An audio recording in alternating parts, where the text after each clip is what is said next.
night before, you had the Democrats who staged the sit-in. It was so beautiful. They were singing "We Shall Overcome," which is I don't know how I feel about that. We shall overcome, and the Republicans decided no, right? No. So at some point it became very clear, and that's why the Democrats said, you know what, I'm going to go home, sleep in my bed. I'll be back to this nonsense tomorrow. There's nothing's going to happen. Am I the only one that notices this?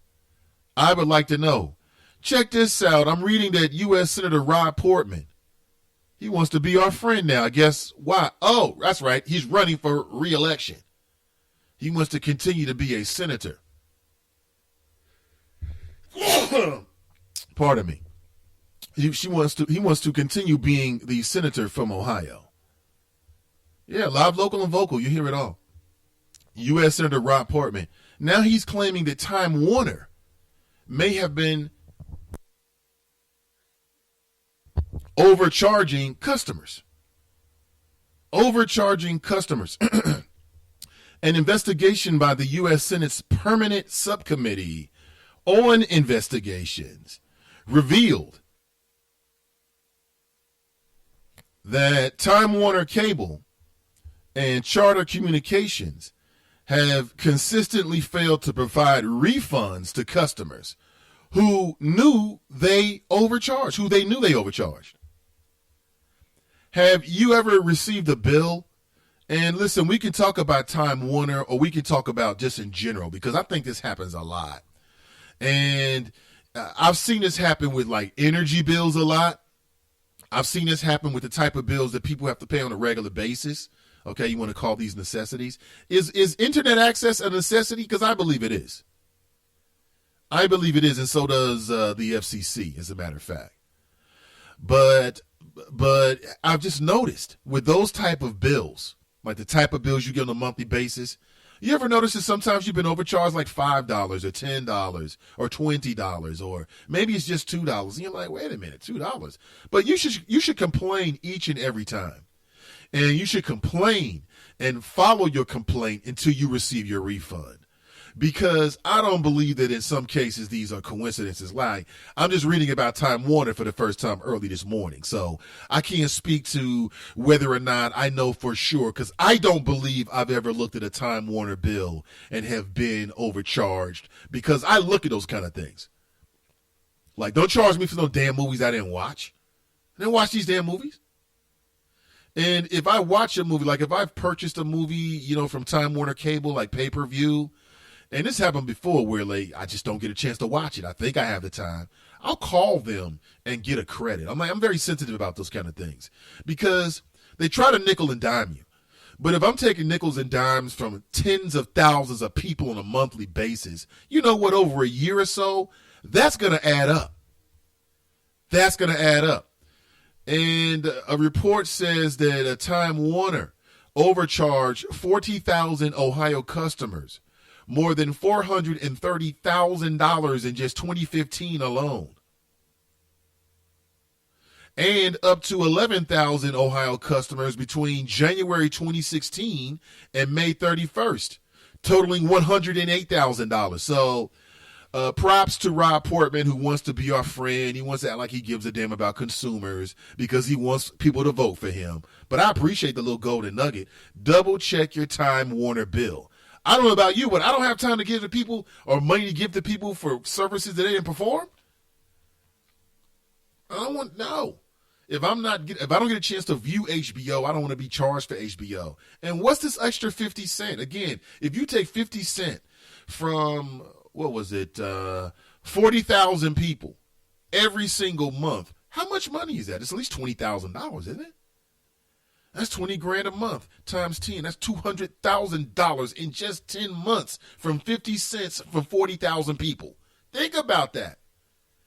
So double check all of your bills, people, because I care about you. Unlike Rob Portman, who's just trying to act like he's your friend. I don't see any circumstances in which I would ever vote for something called a Rob Portman. I don't think so. I can't think of any circumstances at all in which you would see me vote for something called a Rob Portman. It's just not going to happen. Call me difficult, call me whatever you like. It's just not going to happen. Good morning to you. Welcome back. This is the Nathan Ivey Show. Currently 7:22 a.m. in the Queen City. And I would like to know who your Gilligan of the week is. Many nominations have been coming through the Chop Shop. If you never joined the Chop Shop before, well, let this morning be the first time. Okay, listen. We love some robust back and forth sharing of ideas. We can agree to disagree here. Okay? Now, I can speak for myself. Some of the folks in the Chop Shop, they may come for you. Okay, but so far to this point, it's always been clean and nobody's gotten hurt.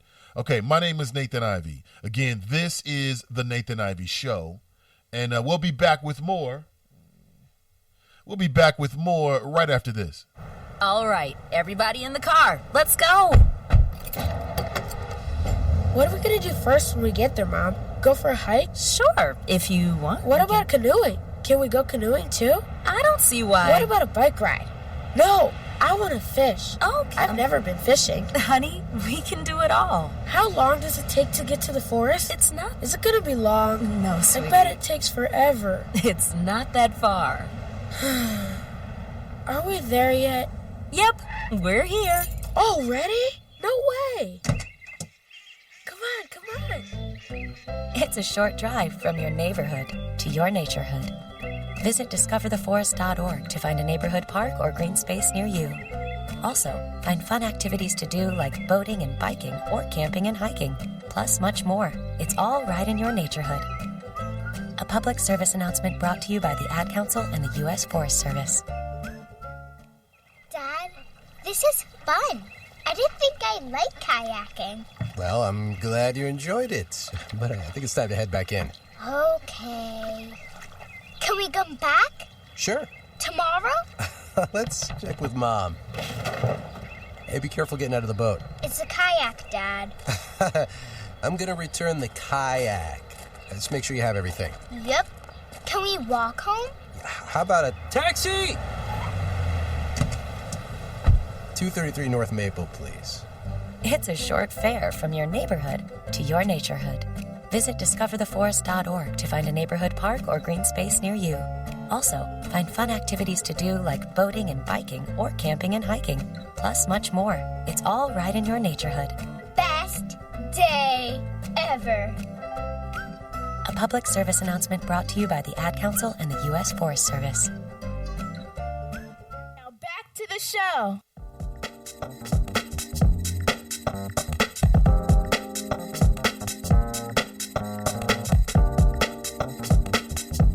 Good morning, all. Welcome back. Currently 7:25 a.m. in the Queen City. Nate Ivey with you. This is the Nathan Ivey Show. Yeah, we're online now. Tell a friend about us. 7 a.m. NathanIvey.com, and let's get back into it. I'm reading that the Supreme Court has backed the use of affirmative action in college admissions cases, and I don't know how much you pay attention to this, but this case was actually very, very huge. The justices voted in favor of the Texas program by a 4-3 vote. And it was an outcome that I'm reading was dramatically, think about this, altered by the death of Justice Scalia, who opposed affirmative action. And affirmative action basically is sort of like racial preferences. It could even be quotas. Taking race into consideration when it comes to college admissions. It's 2016. People are talking about how diverse we are. We're changing. It's all about self-responsibility. Does affirmative action, is that sort of like a legal dinosaur, so to speak? Is that a dinosaur in today's new modern digital world? Or even after all this time, we'd still need racial preferences to give, racial minorities, ethnic minorities a fair chance. You ever heard of something called institutional racism? Well, if you haven't, look it up. I don't have time to explain everything to you. Damn it, you're grown. Institutional racism, okay? It's ingrained. It's a part of the system. I mean, listen, black folks are in a different position in this country by and large than are European Americans. We'll put it that way, okay? So African Americans, generally speaking, because there's always going to be some anomalies here and there, but generally speaking, African Americans are in a different place than are, European Americans, okay? We agree with that, all right? Can we also agree that part of the reason why African Americans are in a different position on any levels, okay, is because of the history of slavery, and then the history of Jim Crow, and then the history of institutional racism that systematically tried to keep, and I'm going to just generalize here, black people from being successful. Okay, now if we agree with both of those, and that second one's going to be hard for you, for some folks, but if we agree on both of those, then you have to agree that that affirmative action still has a place. That affirmative action still has a place. So it's hard though, because now you have to deal with reverse racism, where European Americans are now suing because of like affirmative action practices, any kind of practice that takes race into consideration. They take that back to the courts, and it's like, listen, how are you going to discriminate against me? I didn't own any slaves, right? And it's working. So here's what Texas is doing. Texas considers race among many factors in admitting the last quarter of incoming freshman classes. That's the last quarter. So let's say they get 75% of their enrollment, okay, their freshman class. But then 25% of the freshman class, they start to consider race, okay? Texas fills most of the freshman class, as I said, by guaranteeing admission to students who graduate in the top 10% of their Texas high school class. That's nice. You're in the top 10% of your Texas high school class, boom, automatic admission. And I'm looking at, I believe, the plaintiff in this case, and she does not look happy because she feels as if she was left out. Because if for that last 25%, that last quarter of the freshman class for which they apply race as a factor, if race wasn't applied, she feels as if she would have gained access. She would have gained access. And how do you feel about this? Is this unfair to modern day white people? Is it okay? Is this unfair to modern day European Americans? Or it's not about being fair. It's about being equitable. It's about providing access to today's children, today's youth, understanding that their grandparents may never have had access. Their great-grandparents, hell, their parents may not have had access due to institutional racism. You tell me. Something to consider. Back to you, though. Let's go to Mike writes, good morning. Good morning, Mike. Calvin writes, good morning. Good morning, Calvin. Good to see you. Deanna writes, good morning. Good morning, Deanna. Dill writes, I'll nominate the police officer in that video who didn't trust that those two young brothers didn't live in the neighborhood and had to show him proof for Gilligan of the Week award. I mean, I think that is a very obvious nomination. If you missed the video, I can post a link if you need it. It's on Facebook. It's on World Star. It's in a lot of different places.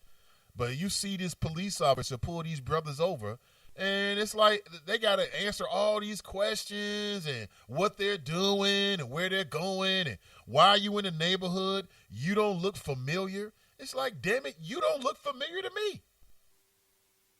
Who are you? It's ridiculous. But this is what black people have to deal with in America. Again, I've had people criticize me like, Nate, you always on that race stuff. Can't get away from it. Can't get away from it. So I'm with you on that, man. Obviously, this brother's the Gilligan. Just sit right back. Absolutely. Can't play too much. The Gilligan folks might get upset. Crew writes, good morning. Good morning. Good morning. It's Friday. Brown skin checking in. Tracy writes, the draft is interfering with my vacation. What is that? All the men folks around the TV? Why would you want to go on vacation and just watch TV? Bump the draft. You can see that later. You can see that later.